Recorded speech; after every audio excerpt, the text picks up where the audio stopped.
Pressure.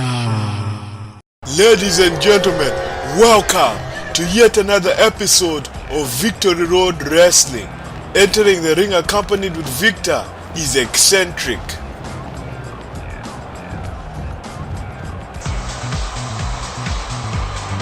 And approaching the ring with a chair, Tybalt. Tybalt, stop. Put that chair down, please. Remember what we said on the last episode. This hardcore crap, it needs to end. Too many careers have been shorted. Too many careers have been ended. We need to stop it. Tybalt, I'm going to do something that I thought I'd never do. And that's to prove to you just how serious I am about the cause. Folks, I forgot to mention that this is a hardcore match. Eccentrik and Victor said on the last episode that they're against hardcore activity. And what exactly is Eccentrik doing right now? Lying on his back. This is a match after all. Tybalt is just as dumbfounded as myself and the collective watching on. This is unlike Eccentrik. And you can see Tybalt getting the crowd involved, asking them, should I utilize this chair on Eccentrik? And if I know anything about Tybalt, he's going to use that chair to victory. Wait a minute.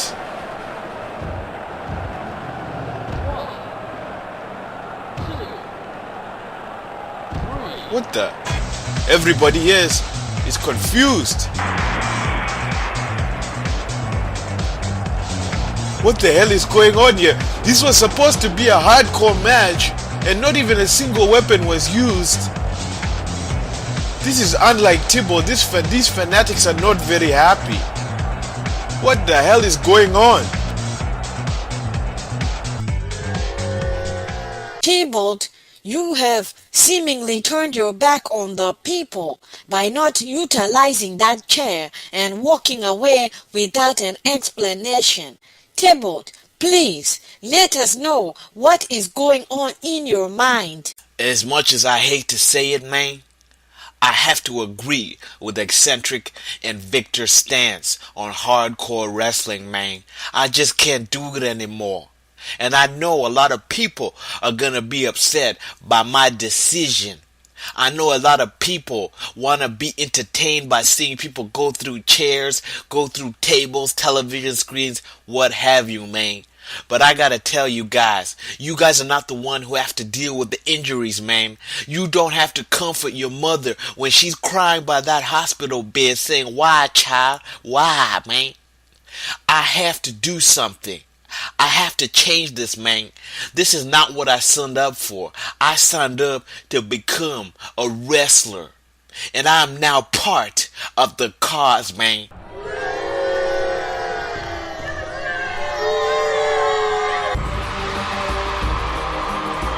On a much more positive note, the new Victory Road Wrestling Zimbabwean champion Pharoah Pharisee would talk about her title win. Entering the ring at this time, the impressive duo of Perry and Terry. After an impressive showing on the last episode, they're going to be in action once again. And this match is going to be very interesting, but I hear that Perry and Terry are upset at me. Let's find out what they have to say. Whoa, cut the music. Nolo King, Victory Road Wrestling President, listen up. When Terry and I made our tag team debut, during the match you mentioned my addiction to pornography. Hey, Nolo King, I told you that in secret. You don't go around telling my dirty laundry to everybody. That's something that I have to battle with personally. Nolo King, you want to expose secrets? Well, let me tell everybody about your little fetish. Little do everybody know that Nolo King likes. Hey, who the hell cut my mic off? What the hell's going on here? I didn't finish what I had to say. Hey, somebody turn my mic back on. It's a shame we could not hear the conclusion of Perry's rant. I had nothing to do with that. I feel very disrespected right now as Principal and Aoli enter the ring. It's been a very tough week trying to talk to the investors First and foremost, Pharoah Pharisee defeating Boro and Stone. That was quite depressing, becoming the new Victory Road Wrestling Zimbabwean champion. And then we had Niger Figer, a man who we invested a lot of money being defeated. But on this episode, in fact, I think after this match, he's going to have his redemption. Against the ropes, a drop kick by Aoli onto Terry. Prince Paul and Aoli are a bit disappointed. They could have been the first ever tandem champions, but it would have to mean defeating Warlord. Look at that. Aoli with no respect on Perry, just bumping Perry right outside of the ring. A beautifully executed splash into a pin, but only acquiring a 2 count. Perry was about to interfere for his partner, and he received some blows. Aoli and Prince Paul are very upset. They were telling me backstage that they wanted to be the tandem champions, and quite frankly, I think that they would make better tandem champions because they have a lot of class. To get back in the running, they're going to have to defeat Perry and Terry. Perry and Terry very impressive on the last episode, defeating Ruben Dynasty and Jacob DJ. A lovely Russian leg sweep, Zimbabwean leg sweep, only acquiring a 2 count. The tandem division is definitely heating up. We have plenty of new teams, varied styles, very confident. It's very competitive. I think this is the most competitive that the tandem division has been since season 2, when we had the Gibbons, an Irish whip onto the turnbuckle. This is Prince Paul, ladies and gentlemen, the muscle of the group. Terry needs to desperately make a tag. He's being double teamed by Prince Paul and Aoli, the Blue Bloods. A pin by Aoli. I believe he was tagged in moments ago. Look at Perry, he's getting frustrated. And I believe Aoli and Prince Paul know this. They're going to play on Perry's frustrations. Ladies and gentlemen, I'm trying my best to focus 100% on this match, but I cannot believe it. Pharoah Pharisee, the new Zimbabwean champion, Aoli going for a cover. Look at Aoli just taunting Perry, flicking his fingers. Aoli is the mastermind behind the group. Prince Paul, he delivers the muscle. I'm really enjoying watching Prince Paul and Aoli dissect Terry. They're working together. There's Perry. I'm very disappointed in him, ranting against my commentary.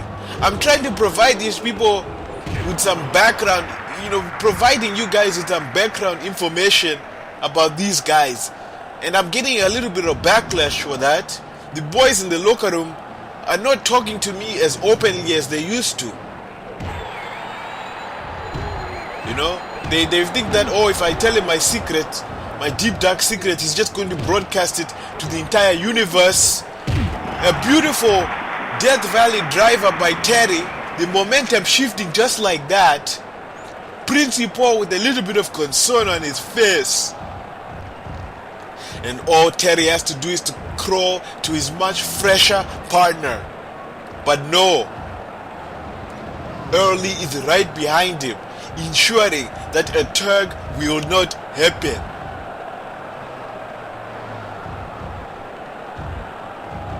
Against the ropes, a plancha by Terry, using Aoli's momentum against him. Excuse me, folks, I'm still a bit flustered about what I saw. It was very traumatic. The investors are just grilling me. They're saying, why should we invest in a company that is being represented by a woman? I need to find a better Zimbabwean champion. I'm just so upset on Boron Stone as, oh my goodness, driving his buttocks into the neck of Aoli. Did you just see that? Just a Look at Principal saving his team. I really believe that if Principal had not gotten involved, we would have seen the victory of Perry and Terry. Folks, you know, if a baby jumped off that turnbuckle and landed on Early's neck, it wouldn't be a big deal. But Perry, he's an average sized man, and he's driving his buttocks into somebody's neck. He could have caused severe damage. A beautiful show of strength by Early with that reverse suplex. There's Early again, showing a case of disrespect, bumping Terry outside of the ring. Terry is very pissed off. As I mentioned before on the last episode, since it's already out on the table, Perry has an addiction to pornography, and his cousin Terry is there to mentor him. That's why if you notice in the ring, Perry is much more exciting, much more vibrant, and Terry is a lot more serious. It's a very good contrast. It keeps the team exciting, but having Terry there controls Perry so that Perry knows what to do, and that's exactly what Perry needs to do. A beautiful spinning Pele kick. And Perry proving that spinning Pele kick is a devastating maneuver. Let's see that again. I could have sworn Early and Principal were going to pick up the victory, but that spinning Pele kick, oh my goodness. What an impressive match, an impressive showing by these two. Naga Fica entering the ring after a disappointing last episode, hoping to get some redemption. Let's look at an interview about the last episode that Naga Fica made. Ladies and gentlemen, let me introduce to you Niger Figer. Thanks a lot. Okay, I gotta say, I disappointed a lot of people in the last episode. There were huge expectations. Management had a meeting with me. They've paid a lot of money to keep me here, and I didn't perform as well as I should. But I'm gonna make it up on this episode, and I'm gonna keep pursuing my dream, and that's entertaining and tantalizing you, the audience, because that's what I do best. One hit will make you wonder. These people just eat up every single thing that Naga Fica says. And as you can see, Naga Fica's opponent, Patrick, has failed to show up. Where is... Oh my goodness. Naga Fica, you need to turn. There's somebody right behind you. And there he is, ladies and gentlemen. There's Patrick, the badass from the south. Patrick is a biker. He was in a biker gang. I saw him swirling around with his biker buddies. And I said, hey man, you have an impressive body. He asked me whether I like boys, and I said no, I just said I'm a promoter. And he said he'll give Victory Road Wrestling a shot, and we are seeing the debut of the badass biker, Patrick. Patrick he's from Irish descent. Not that that matters. We are equal opportunity here at Victory Road Wrestling, so I apologize for even mentioning that. I'm just trying to give some background. Hopefully he doesn't go on the microphone and rant against me like some little punk earlier on this episode. Some body slams by Patrick. Excuse me, ladies and gentlemen, but I'm visibly upset right now. And I'm getting even more upset. The golden boy, Naga Fica, a man that we put a lot of investment into, getting dominated by Patrick. No! Naga Fica shifting the momentum just like that. Driving Patrick within the canvas. Some punches by Naga Fica.